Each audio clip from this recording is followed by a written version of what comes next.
Welcome back to the Extra Rep Podcast. I'm Josh. I'm Liam. Good to see we introduced ourselves this time. Yeah, this is the second take. Second take. So today we're going to go through some gym mistakes and programming mistakes. So, especially for the New Year's. Yeah, so we're going to see a lot of new faces. A lot of influxes of new people, probably making the same mistakes that we once did. But this is why we want to get this information out there. So we're going to go a bit more in depth at, I guess the main gym mistakes that people make when they start, or if they're, if they are getting more to that intermediate stage of training, as well as some programming mistakes that we really commonly see.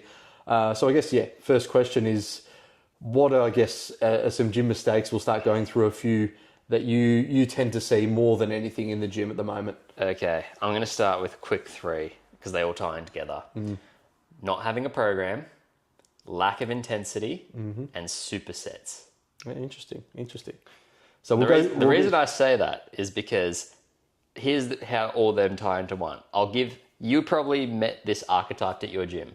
Guy walks in, doesn't warm up, just walks over, drops his big gym bag, grabs weights, starts doing curls, grabs a bench, starts doing presses, goes to the cables, starts doing press downs. No intensity, no program, supersetting. For what reason? It is funny, isn't it? Yeah.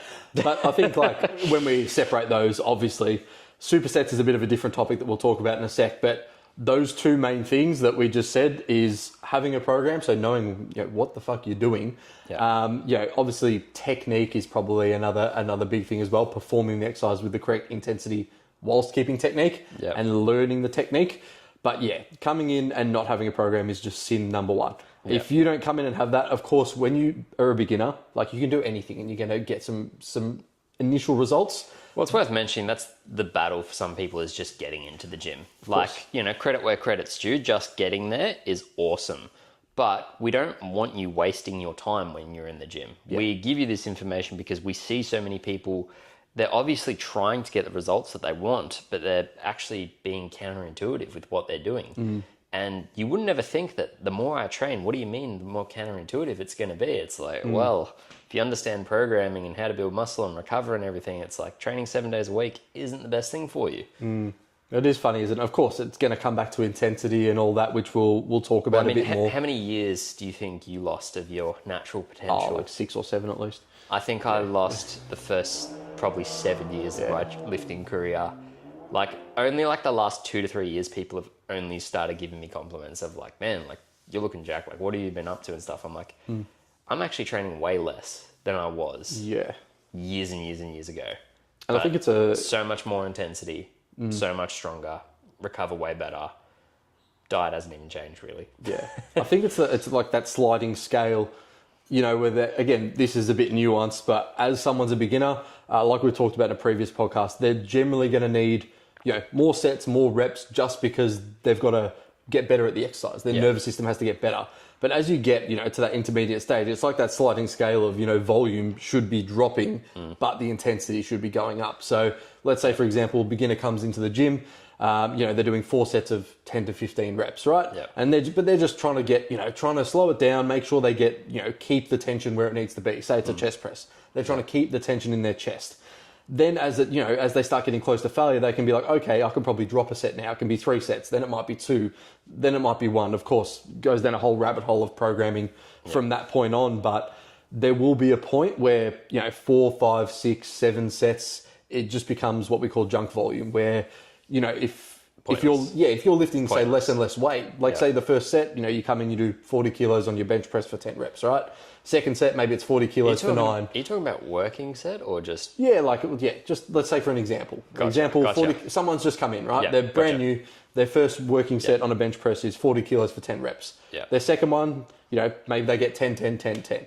No, I was talking about working sets from the working sets, not warm-ups. Yeah, of course. Included. Yeah. No, of course. We should probably let the people know that when we say sets, we're not including warm-ups, and you should be warming up before you train. Yeah. I think I've done a lot of stuff when I was doing a lot of Paul Carter's programming. If you haven't had a look at his stuff, really good.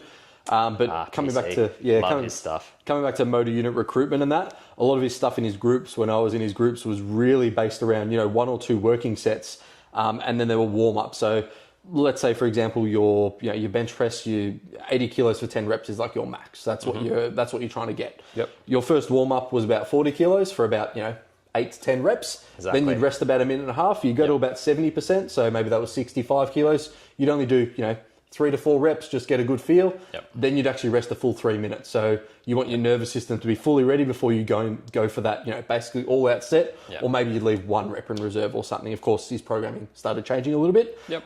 But that's probably a good way to look at it. Do 1 or 2 warm-up sets. If you're a complete beginner, look, you can probably get away with just jumping in if you're learning the exercise. People but still need to understand that your body doesn't want to change. Like, you have to force it to change. Yeah. And that comes through mechanical tension and lifting and all that good stuff. Yeah. Especially as you get more advanced, like, your body gets to a point where, this is why you've probably heard of like a natural limit, natural potential. It's like your body gets to a point where it doesn't want to grow anymore. You need to force it. And yes, calories can come into play, sleep can come into play, but training stimulus is what stimulates muscle growth. Yeah. And I think even going a bit further beyond that, as you start to get more intermediate, you'll understand why some programming on paper, like, I'll look at it and be like, oh, this is awful. Because like someone might come in and it might be, let's say they're doing quads, right? Yep. Doing legs, quads, and they'll pick like 4 exercises, right? And like every single exercise will challenge a certain position of the muscle, lengthened or shortened or mid-range. It can be there as well. But if you're coming in doing, say, a quad day, right, and you don't do any leg extensions, which is just about, apart from maybe some sissy squats, the only thing that really shortens, the quad. You're sort of, using all that length and stuff, which is not a bad thing. Again, of course, if you keep progressing, you're still going to see results. But you're probably going to miss out on some by not incorporating, shortened and lengthened positions together in the programming. So, like, to make it easier for the guys, like as a chest exercise, like, where's the bench press the hardest? Probably from that sticking point, like at the bottom towards that sort of mid-range. Once you can get past that mid-range, becomes easier towards the top. Yep. Whereas if you were going to set up, let's say, like a cable chest press, and you were going to put the bench pretty far forward, so it actually gets to the point where as you're getting to that lockout, that's the hardest position there. Yep. That would work more the shortened position. The bench press or dumbbell press would work more of that sort of mid to lengthen position. So I think it is important that it doesn't need to be together in one day, but I think over the course of a week, you should have a shortened and a lengthened position across most things when you're an intermediate. Yep. When you're a beginner, I think bigger multi-joint muscle groups like, a leg press will probably do your quads just fine if you're just having learning one a day. squat pattern. Exactly. Like, when you're a beginner, you should just be learning certain patterns. Like, I would stem from like beginners to go to like just dumbbells and barbells only, and sometimes machines. But I would actually tailor more of like an intermediate to advanced to go actually more machines and then less barbell and dumbbell, only for like certain exercises. But Why is that? so you can achieve muscular failure a lot better because of stability. Also, you don't realize how much fatigue you accumulate when you start to get really strong and you've got like squats or deadlifts or bench press or anything, or just a leg press. It's like you have to take off the 20 kilo plates, put them back on, take them off, put them back on, take them, put them back on. Whereas machines, you've got a pin, you go ding, and you literally just pop it in, and you're straight away at your weight. Yeah. And then you're already in the position to lift as well. So especially on things like shoulders and chest and stuff, you can really target the muscle properly without worrying about stability. If you go from a machine chest press, you can easily rep out 80 kilos. But if you tried to get a dumbbell, 2 40 kilo dumbbells, and tried to get them up, fatiguing, go back, try and get them up, and you might need someone to assist your elbows, and then do the press from there, it's way harder. Yeah, Way and more it goes back to fatiguing as well. it's using more more of your stabilizer muscles. Yeah. Which it is a thing, but you will find like again, it's just going to create more, I guess, more fatigue for the nervous system. Yeah. Using dumbbells and using Actually, that's a good point. We're not talking about fatigue for the muscle. We're talking about fatigue for the nervous system and the central nervous system. 2 different things. 2 very different things. Yeah, it's one of those things where it is hard because, like, let's say, for example, a deadlift, like, for example, extremely So taxing fatiguing. and fatiguing on the nervous system. You're taking that to failure. Like, you're doing a proper 1 RM deadlift, you won't be able to lift that again for at least, I'd say, 2 weeks. Nearly 10 days, 14 days, whatever that may be.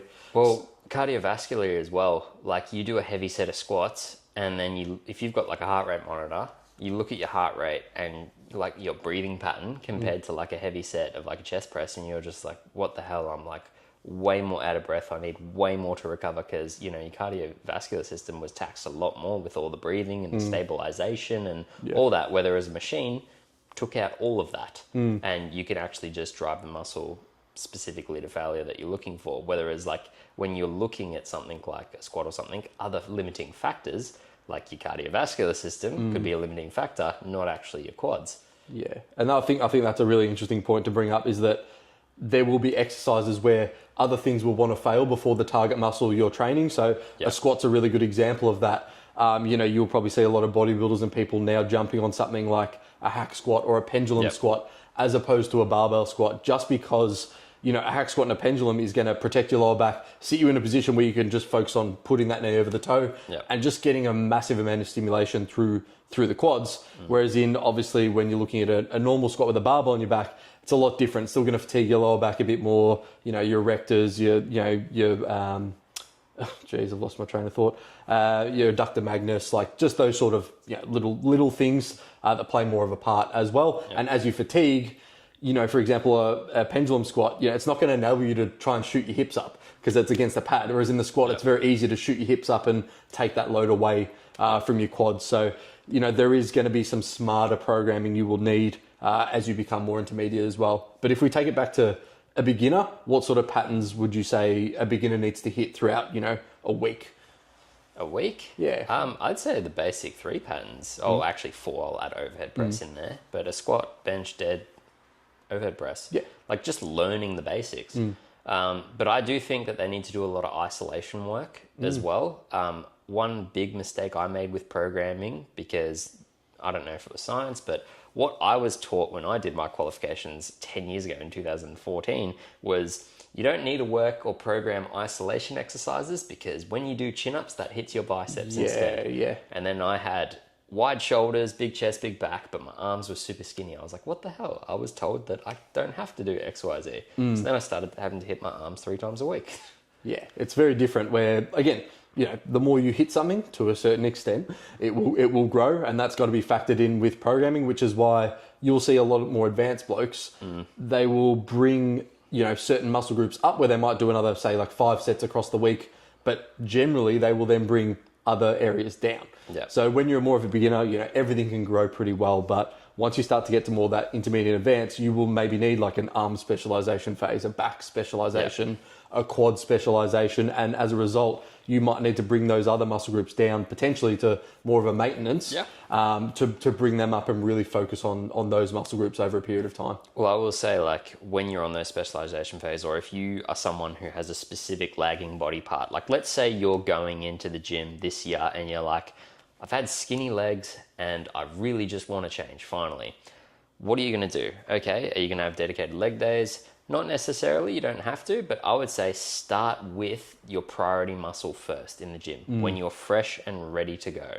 Yeah, I think it's a big one that, every single set you do in the gym, you are going to become more and more fatigued. Yeah. So I think that's a really important thing to note. So if there's something you're like, I want to grow this number one, start with that. Yeah. That's why a lot of people have small calves, because calves are normally the last thing on someone's list. Yeah. And again, genetics play a part as well. But also, if you look at like all the programs that you've probably read and seen, it's like the last 2 exercises are biceps and triceps, 4 sets of 12 to 15. Yeah. And then you're like, hang on a second, why? First of all, why is it that rep range? Why are they programmed at the end when the client specifically said that they wanted to actually grow their arms? And then also, why is it 4 working sets? Yeah. I think that's when it comes back to the client, doesn't it? Yeah. It's like also, there might be people where you might be like, oh, okay, I'm going to do 4 sets of this. But it's like if they did 4 sets of biceps and triceps at the start of their workout, then you went into a row, they'd be fucked. Yeah. So it's all relative. When we're talking about programming mistakes, right, like a lot of people, like they have programs, say like from their personal trainer or whoever they've got, and they could read it, and I'd actually challenge them to actually ask their trainer, why did you program it this way? And actually see the explanation. Yeah. Because there's a lot that I've looked at and I'll be like, this guy has no idea what he's doing or why he's programmed it this way. And I don't think he'd be able to explain to me why he programmed, 3 sets of 25 reps on a barbell bicep curl to finish the muscle at the end of the session. That's the why, one. bro? That's the one. That's the one that kills me. The pump work or just to get more muscle. And again, like let's do Bulgarians for 15 reps. Each leg. Yeah, and it's like we're not saying this stuff is bad or it can't get you a result. It's just not as optimal as it can be. It's not. I think it ties back into that junk volume, and this is why I tied it back in with supersets. You drive muscle growth essentially through a working set, and your nervous system's taxed. And then you're not resting, you're going straight into the next exercise to try and drive a different muscle growth response. Your body is not going to recruit motor units to actually do that. Your performance will go in the gutter. Yeah. Cardiovascularly, you'll suffer. Yeah, so I think, it's funny because, of course, I'm sure we both have programmed supersets in the past. The way I would program... I'm so guilty of it. Yeah, but the way I would program a superset would be a superset with rest in between. Yeah. So, for example, say you're doing chest and back, and of course, some people need to get in and out of the gym in 30, 45 minutes. So it might be, an incline bench press followed by like an incline dumbbell row. So I'd be like, okay, do your incline bench, then maybe it's rest 90 seconds, 2 minutes, then go into your rows, rest another 90 seconds, 2 minutes. Of course. See, that's perfect. People think of a superset as like has to be one after the other. Straight after the other. Yeah. And you see so many people bring a pair of dumbbells with them to a machine or something. They'll do the machine work and then they'll grab the dumbbells and start shoulder pressing or curling or whatever it may be. And you're just like, what are you doing, man? Yeah. You're just fatiguing yourself. You're not getting any form of muscle growth there. Yeah. And this is the hard part because you'll see people do this online, and if, again, back to a beginner, anything is good. So it's like if you were going to do that, you were going to start just showing up is good. And you'd be like, oh, but I'm starting to see results. Okay, I'm lifting a bit heavier. This is good. Yeah. The gains are there. And then you're probably going to notice about that sort of 6 months in, things have sort of stagnated. I haven't really gone up in weight. I'm feeling a bit fatigued. Nothing's really working anymore. And I think that's the position a lot of people get into is they get the newbie gains. And then because the program is not smart and because it's not tailored towards them anymore, or they just don't understand, where they need to be, how many sets and reps they need to be doing, that's when I guess the enjoyment goes out of it as well. Because, if you're not seeing results, you're probably not enjoying it as much as well. Well, you mentioned a program tailored to them as well. A lot of people are just following programs. Or program hopping.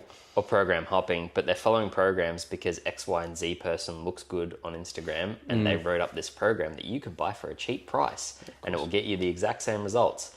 I mean, we look at the bro split, right? The bro split, if people have followed the science, the bro split has been completely killed. If you're natural, the bro split does nothing. Your muscles atrophy within the week. Yeah. You're not hitting your muscles frequently enough to drive growth. But because people like Jay Cutler and Arnold were taking a shit ton amount of gear and they were spending 5 hours a day in the gym and doing all this volume and eating 8,000 calories a day, then hey, that's all you need to do. Yeah. And it's funny because the programming must work. Yeah, you bring it back to sort of being nuanced about the whole thing is that we're not saying a bro split doesn't work and you can't grow any muscle in it, right? Of course, you progressively overload something, you will get stronger. But it's not optimal. Exactly. It's not optimal when we're looking to sort of go back to those things. So, it will get to a point where, for example, a lot of my programming now has started to change a lot more, away from sort of as much bow splitting to more sort of either upper lower or, more full body-ish type programming. Welcome to the full body game. Yeah, I actually hate doing full body. But full body, I'm telling you, I've made the best gains of my life and I only swapped to full body in about May, June this year and ridiculous results. But it has to be done properly. This is the problem. It does need to be programmed properly. It also does need to be tailored to you, to what you want to grow. And then you also need to understand your maximum recoverable volume. But then also I've been training for 11 years, so I can understand my body. There's a little bit of benefits there. Yeah, I think going back to programming and sort of the hopping, that's probably the main thing I see from people is that if they, instead of just being on a program for 4 weeks, if they stuck a program out for 12 weeks, yes, I know you're repeating the same movement, but the whole point of training is to come in and progress and get stronger at the exact same movements because then 100%, okay, well, if I've got stronger every single time I've come in, I've definitely grown some muscle, but when you're changing things every 3 to 4 weeks, your nervous system normally takes that 3 to 4 week period to even adjust to be like, okay, all my sort of motor units are firing and I'm now ready to start progressing on this exercise where that'll come from muscle. So a lot of people miss out on that because they want to program hop a bit too quickly. So, I've got heaps of clients who again, everyone is different, but I like to, if I can, ideally have at least 8 weeks on a program, I would say. And we really try and, squeeze the last bit out of it, Of course, there might be things at the end where we might increase volume slightly and change a few things, but really trying to just get the last few drops out of it. I guess going back to programming, when would you say it's time to change a program? When you have actually plateaued on a lift or multiple of your lifts, because there are some times where it's just one pattern of movement you can plateau on, but the rest of your program you can be flying through. So you can just swap it out. If you are stuck for 3 weeks in a row, or you are actually just completely bored and want to change it up, because people don't realize, like, boredom will affect motor unit recruitment. Like, motivation is a big driver for motor unit recruitment. If you are doing, like, if you have to go into the gym and do the hack squat for the 15th week in a row and it's going to suck, motivation is going to be like, fuck. Like, yes, willpower is a real thing, but it does deplete over time. Yeah. So I would say if you have noticed for 3 weeks that you have not noticed any strength gains at all, I would say change your program. I don't believe in deloading. I don't think people go, I need a deload. Like, I see that as mismanaged volume and mismanaged programming when they need to deload, or some form of other lifestyle factors lifestyle stress have impacted their recovery and they're too fatigued to be training. Yeah, that was me. It happens. It happens. Sick, everything, building up business, etc. Stresses all areas. Yeah. And that's why, again, you get sick, run down, and things like that happen. It happens. But one other last one is, if you look in the mirror and you feel like you've made no progress, like, that's the revealing itself. Like, if you look at the mirror and you've been on a program for like 8 weeks and you're like, I look no different, or you can't notice changes, or you're not getting compliments or nothing, then it's probably time to be like, okay, I need to change this up. I think hire a professional. Or what you could potentially do is, I see this all the time with a lot of people, where I might even take them through one of their programs that they've done, and I'll be like, okay, what do you normally lift on this? And I'll be like, all right, I'm going to sit here, and we'll make sure obviously it's all safe for it to do so. Warm them up and be like, all right, I want you to take this to failure. I'm going to be here. I'll take the weight off you if you need to. Yeah. And I guarantee every single time they go, I've been on this program, it hasn't worked, and they've been 7 reps away from failure. Yeah. So you think those last 5 reps are the reps that are going to actually stimulate some sort of muscle growth or some sort of change in your body? Like I said, the body needs to get uncomfortable to be able to change. So when people are 7 reps away from failure, even though they feel like they're working hard,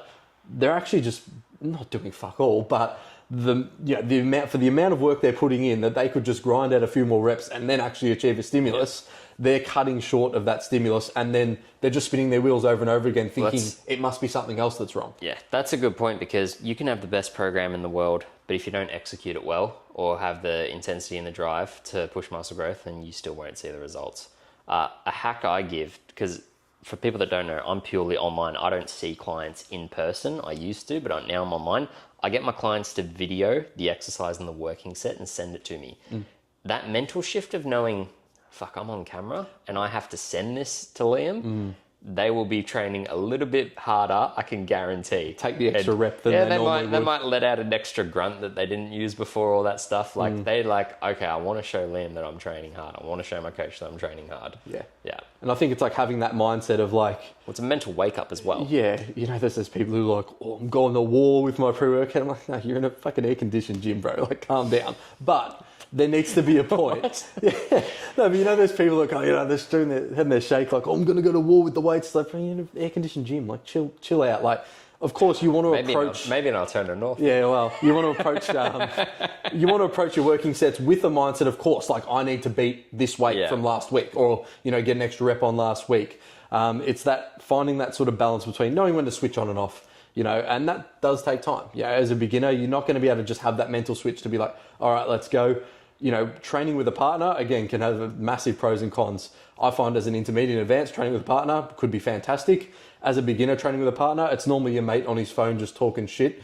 And that's just going to get stuff all out of you. I find you're going to be in there for 2 hours, you're going to get a mediocre session in.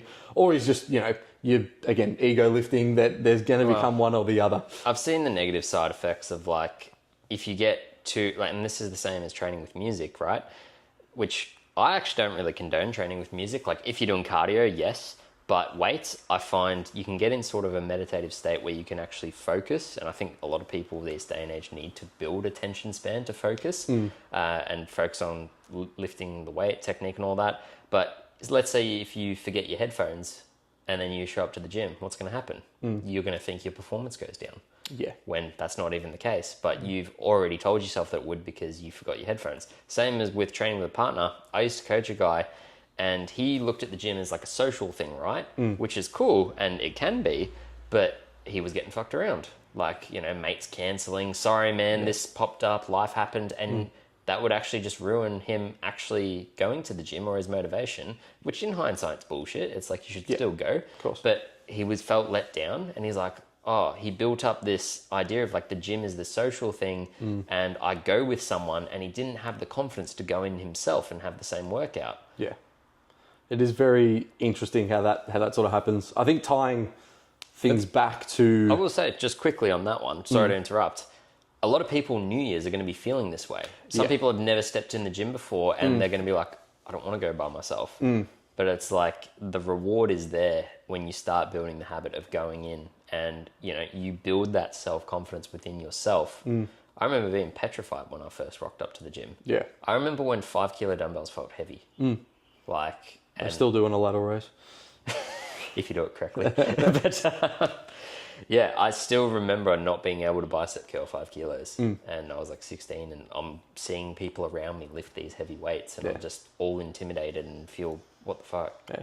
I will say, like, a lot of the time in the gym as well, you do get in your head, especially when you're new, it feels a lot more intimidating. And don't get me wrong, some gyms are, you know. But there's a lot some gyms have dickheads, but I would say 70% of people are there to help. Like, yes, everyone's got their headphones in, they don't look approachable, but if you just ask them a question, they're more than happy to help or spot you or anything like that. Yeah. I have a massive restive bitch face in the gym. Like, same. people are like, oh bro, you look so angry, and I was like, oh, I'm just staring into the distance. It's you know? also the intensity you bring. Yeah. Because like when you're really focused, like, you're not focused on anyone else. Yeah. And it looks like you are ignoring them. Yeah. But it's like, no, sorry. Like you don't want to talk to them. Yeah. It's like, no, I'm just training. Then I always take my headphones out and be like, oh, hey man, how you going? Yeah, like, exactly. you know. But yeah, I think tying things back to your goals, if you're new, if you're just starting in the gym, the hardest part is just getting in. Just step your foot in the door.